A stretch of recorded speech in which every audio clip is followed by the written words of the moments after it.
The air in the lawyer's office was thick with arrogance, a suffocating blend of expensive perfumes and unspoken disdain. The Almeida family, rich, white, and dripping with privilege, sat in impatient silence, their designer clothes and jeweled fingers tapping impatiently as they waited for the reading of Eduardo Almeida's will. They had spent decades basking in his empire, their sense of entitlement as deep as the family vaults. Then the door opened. Maya stepped in, a stark contrast to the gilded room. 17 years old, her dark skin glowing under the harsh office lights, her natural curls framing a face that held neither fear nor submission. Her clothes were simple, no designer labels, no flashy accessories, just the quiet dignity of a girl who had worked hard her whole life. The reaction was immediate.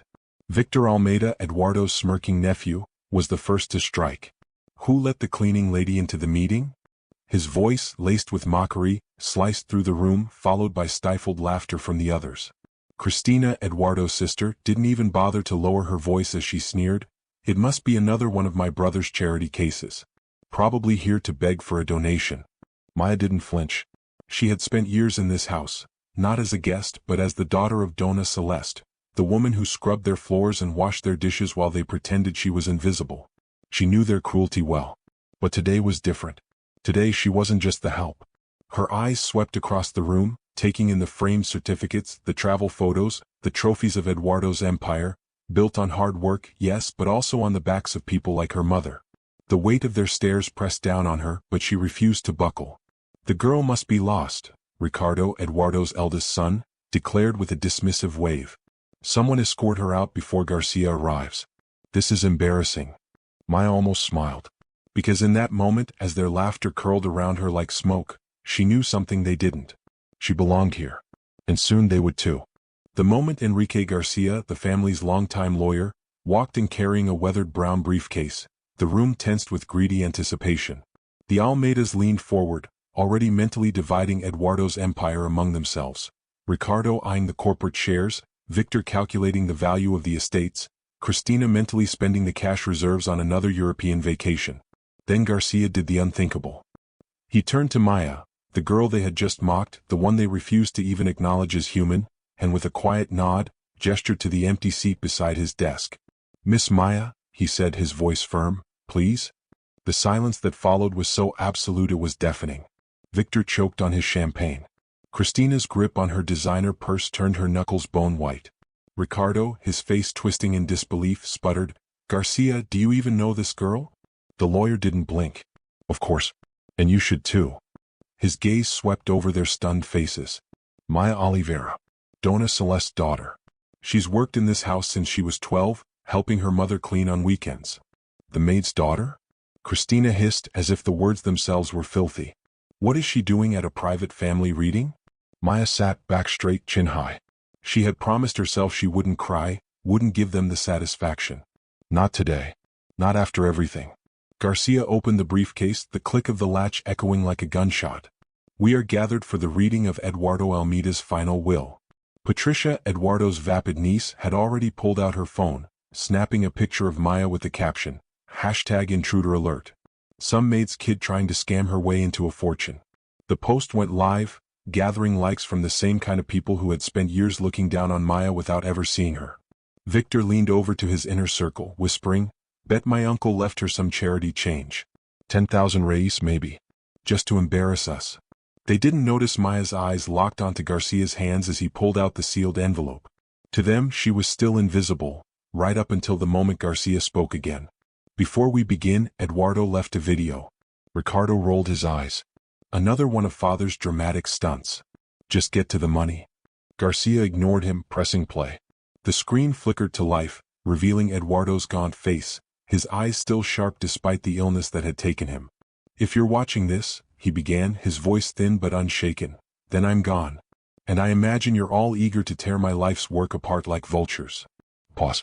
His gaze, even through the recording, seemed to pierce each of them. "But first, a question. Can any of you tell me the name of Dona Celeste's daughter?" Silence. Ricardo frowned.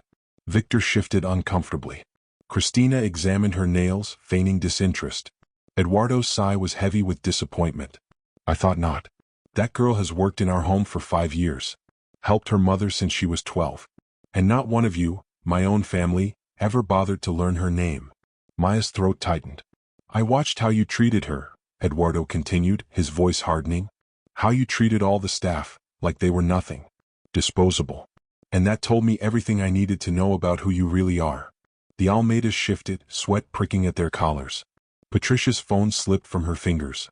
What none of you realize, Eduardo said, is that behind this girl you've spent years looking down on, is the only person worthy of inheriting what I built. Then Garcia unsealed the will, and the room erupted. I, Eduardo Almeida, leave to Maya Oliveira 51% of Almeida Incorporated, my primary residence, all properties in Appendix A, and 20 million reais in investments. Ricardo shot to his feet, his chair screeching. This is fraud. She manipulated a dying man. Garcia raised a hand. There are conditions. Maya assumes full control at 21. Until then, the company will be managed by a board, led by myself and Dr. Luisa Mendez. Dr. Mendez? Cristina shrieked. His doctor? What does she have to do with this? As if on cue, the door opened. In walked Dr. Luisa, elegant, composed, and utterly unimpressed by the Almeida's outrage. Her eyes met Maya's, and for the first time that day, Maya felt the sting of tears. Because this wasn't just about money. It was about justice. And the Almeidas? They had just realized, too late, that the girl they'd spent years crushing under their heels was now the one holding the weight of their future in her hands. The room still buzzed with the Almeidas' outraged whispers, their faces twisted in disbelief, but Dr. Luisa Mendez moved with the calm certainty of a woman who had seen this moment coming for months. She stood beside Maya, her presence a silent shield against the family's venom, and as she spoke, her voice carried the weight of a truth too long buried. Eduardo didn't make this decision lightly, she said, her gaze sweeping over the Almeidas like a judge surveying a guilty jury. He made it after watching, after listening, after realizing that the people who shared his blood had none of his heart. Then she pressed a button and the screen lit up again, but this time, it wasn't Eduardo's face that appeared. It was security footage. Ricardo, smug and careless, dumping a glass of water over a stack of documents before barking at Maya to clean it up on her knees. The date stamp in the corner? The same day Maya had received the news that her mother needed surgery, a surgery the Almeidas had denied her time off to arrange. Another clip, Cristina in the kitchen berating Dona Celeste for laziness, while slashing her hours, and her pay, to fund another shopping spree in Paris. Then Victor, laughing with his friends as he mocked an elderly driver's accent, unaware Eduardo stood just out of frame, his expression hardening with every cruel word. The videos kept coming. Patricia making racist jokes at staff parties, Ricardo firing employees for daring to ask for fair wages, the family's casual cruelty preserved in damning detail. Eduardo recorded these, Dr. Luisa said quietly, not to blackmail you, not even to punish you, but because he needed to be sure, absolutely sure, that what he was about to do was right. Maya's hands tightened in her lap. She remembered those last months, how Eduardo, frail but sharp-eyed, had started asking her to sit with him during her breaks. At first she thought he was just lonely. Then she realized he was listening. Tell me about your dreams, he'd say, his voice raspy but intent. And she did, about studying law, about helping people like her mother, about a world where no one had to bow their head just to survive. She hadn't known he was testing her. Testing them. 3 months ago, Dr. Luisa continued, Maya came to the hospital where I worked, begging for help after Ricardo refused her an advance for her mother's medicine. Do you remember what you told her, Ricardo? The room froze. You said, if you can't afford it, maybe you should find another job. Maya's breath hitched. She remembered the way the floor had felt under her knees as she scrubbed up Ricardo's spilled water that same day, her vision blurred with tears she wouldn't let fall. I found her crying in the service stairwell, Dr. Luisa said. And that's when I decided to introduce her to Eduardo. Not as a maid's daughter. Not as a charity case. But as the kind of person he'd been searching for all along. The screen changed again, this time to private footage of Eduardo and Maya in his study, her reading to him from a law book, him nodding along with a quiet intensity. You think she manipulated him? Dr. Luisa challenged, her voice sharp. Then explain why, when he first offered her everything, she refused. Why it took weeks of arguing to convince her to accept. She didn't want your money. She wanted change. Maya closed her eyes, remembering Eduardo's hand, trembling but firm, gripping hers. They'll never see you coming, he'd whispered. And that's your power. Now, as the Almeidas stared at her, their faces pale, their empire crumbling around them, she finally understood what he meant. The greatest revenge wasn't taking what they had. It was proving she'd never needed it to begin with. The air in the room had turned electric, charged with the kind of tension that comes before a storm. The Almeidas were still reeling, Ricardo's face flushed with rage, Victor's fingers twitching like he wanted to strangle someone, Christina's designer dress suddenly feeling like a shroud. But Maya? Maya was calm. Because while they had been busy counting their money, she had been planning. And what a plan it was. Dr. Luisa stepped forward, opening a sleek tablet with a tap of her finger. The screen bloomed to life, displaying an aerial view of a sprawling favela, its patchwork roofs clinging to the hillside like a testament to survival. "Do you recognize this place?" she asked, her voice deceptively soft. Christina scoffed. "Why would we? It's just another slum." "Because your family owns it," Dr. Luisa corrected. "Or rather, you did. These lands were secretly purchased by Eduardo's grandfather 70 years ago, when he forcibly removed 200 families to build the first Almeida shopping mall." A beat of silence. "Then, what does that have to do with anything?" Victor snapped, but his voice lacked its usual bite. Maya stood then, and for the first time since entering that room she smiled. Not a smile of triumph. Not a smirk of revenge. But something quieter. Something far more dangerous. "It's simple," she said. "Those properties listed in Appendix A? They're not mansions or penthouses. They're all the stolen lands, the neighborhoods, the farms, the communities your family took and never gave back." She paused, letting the words sink in like a knife. "And as of this morning, I've signed every single one of them over to the families living there. Free of charge." The room exploded. Ricardo knocked over his chair, his shout of, "You can't do that," blending with Patricia's shrill, "That's our inheritance." But Maya didn't flinch.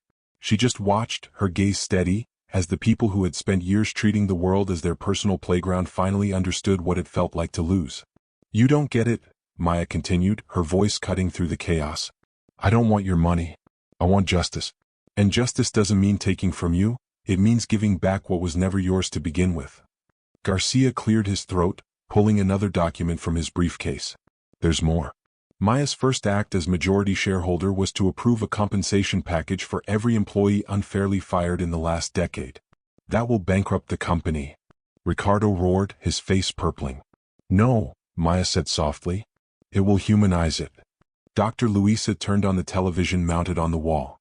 The screen flickered to a live news report. Former Almeida employees, some in tears, being handed checks, being rehired, embracing one another in disbelief. "This is happening right now," Dr. Luisa said.